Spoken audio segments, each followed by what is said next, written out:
BRS MLA Sanjay Kalvakuntla Congress MLC మాజీ మంత్రి జీవన్ రెడ్డిపై ఆసక్తికర వ్యాఖ్యలు చేశారు. జీవన్ రెడ్డి 40 ఏళ్ల రాజకీయ అనుభవం ఉన్న నిష్కలంకమైన నేత అని, ఆయనను తమ పార్టీలోకి సాధారణంగా ఆహ్వానిస్తున్నామని పేర్కొన్నారు.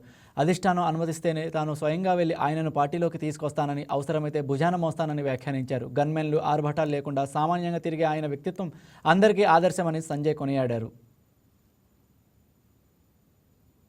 అంటే నాకు ఒకసారి ఇలా పొమ్మంటే ఆయన దగ్గరికి నేను పోయి అలాంటి వాళ్ళని నేను భుజాన్ని తీసుకొని వస్తాను. నేను అంత మంచి మనిషి ఆయన అంతా గౌరవం, నాకు నిజం గౌరవం.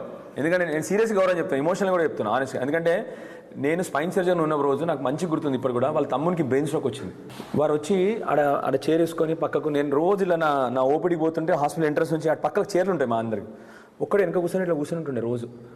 మామూలుగా ఎమ్మెల్యేలు ఎట్లుంటారు, ఎమ్మెల్యేలు కాదు బట్టి ఈ పార్టీ ఏం ఛార్జ్లే నాకు 4 గన్మెన్లు కావాలంటారు ఇవాళ రేపు. జీవితంలో ఒకసారి గెలవని వాళ్ళు కూడా అలాంటి వాళ్ళు నాకు గన్మెన్లు కావాలి, నాకు ఇది కావాలి, అట్లాంటి వాళ్ళు ఒక్కడు వచ్చి కూర్చుంటుండే పాపం. అంటే అంత అట్లాంటి రెస్పెక్ట్ నాకు ఆయన అంటే. And absolutely non corrupt. అసలు ఆయన కరప్షన్ అనే పదవి ఉండదు ఆయన దగ్గర. అలాంటి వాడు రావాల్సిందే రాజకీయాల్లో. మా పార్టీలోకి వస్తే ఆనందంగా స్వాగతిస్తాను నేను. అసలు మా జీవన్ రెడ్డి సాబ్ అంటే మాకు అంత గౌరవం. మాకు Please subscribe to YK TV Network. Please subscribe to YK TV. Please watch YK News. Don't forget to subscribe YK News channel.